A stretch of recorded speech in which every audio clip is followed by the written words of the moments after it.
প্রিয় দর্শক, আসসালামু আলাইকুম ওয়া রাহমাতুল্লাহি ওয়া বারাকাতুহু। আমন্ত্রণ জানাচ্ছি কুতুব টিভি থেকে। আজ আপনাদের কাছে এমন একজন ব্যক্তির সাথে পরিচয় করিয়ে দিব যিনি ইতিমধ্যে ব্রুন ক্যান্সারে আক্রান্ত।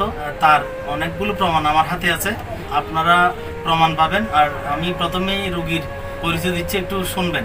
নাম হাফেজ মোহাম্মদ ইদ্রিস, লেমশেখ আলী আফাজউদ্দিন শিকদারপাড়া। তার কর্মস্থল বর্তমান নাই। সাবেক শিক্ষক সতউদ্দিন তালিমুল কোরআন মাদ্রাসা। এখন অসুস্থতার জন্য সে কোনো কাজেই এবং কোনো চাকরিতে সে অংশগ্রহণ করতে পারছে না। তার অসুস্থতার জনিত কারণে ইতিমধ্যে 4,50,000 টাকা খরচ হয়ে গিয়েছে এবং যে অসুস্থতা আমরা দেখছি সেটার জন্য তার আরও প্রয়োজন হবে 2.5 লক্ষ টাকা। যেহেতু ক্যান্সার বলা যায় না, এর বাইরে আরো টাকা লাগতে পারে। সুতরাং আপনারা মানবিক দৃষ্টিতে আমার ছোট ভাই হাফেজ মোহাম্মদ ইদ্রিসের পাশে দাঁড়াবেন। যেখান থেকে পারেন, চাইলে আপনার সামান্য 10 টাকাও হতে পারে হাফেজ মোহাম্মদ ইদ্রিসের বাঁচার একটা উপায়। আমাদের এই আকুতি এবং আবেদনটি আপনারা আপনাদের মোবাইল থেকে শেয়ার করে দিবেন। যদি তার কাছ থেকে আমরা একটু শুনতে চাই যে তোমার এই অসুখটা কখন থেকে হয়েছিল। আসসালামু আলাইকুম প্রিয় দর্শক ভাই, আমি 7 বছর ধরে হাসপাতালে চাকরি করি। সেপ্টেম্বর 2023 সালের মধ্যে হঠাৎ বোন স্কিন ক্যান্সার না কারণে আর হন চাকরি বাকি গণ্য হয় বহু সন্ন্যাসীল। আচ্ছা আচ্ছা বিসমিল্লাহ। আর গুরু আসিল গই বিসমিল্লাহ।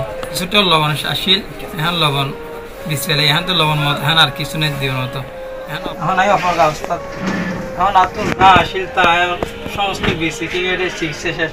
এখন তো আর সামনে অপারেশন, মানে জিয়ান অপারেশন, যে হাত ফাড়ে জিয়ান সিদ্ধান্ত গিয়ে ডাক্তার হলে এখন আর হাত ফাড়ার মতো তৌফিক নেই। আর ওনারা যা পারুন তা আল্লাহর হস্তে বিকাশ নগদ যে সিম দিয়ে ওনার নগদ সিম 01832328363। আর আমার বিকাশ পার্সন হচ্ছে 019181249558। প্রিয় দর্শক, আসলে সে কখনোই মানুষের কাছে হাত পাতে নাই।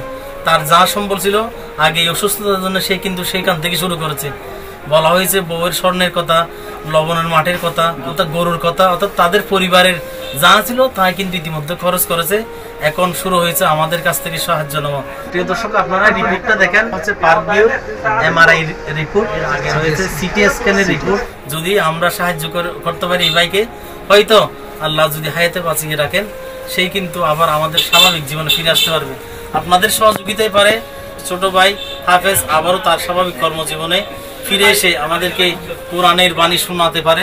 যদি আপনারা সহযোগিতা করতে পারেন, আর আল্লাহ তাআলা যেন আর আবার সুস্থ করে জানাই, আবার কোরআন খেদমত করি তারি নিয়ালা আমরা হাসান বলা গলা সহযোগিতা করি।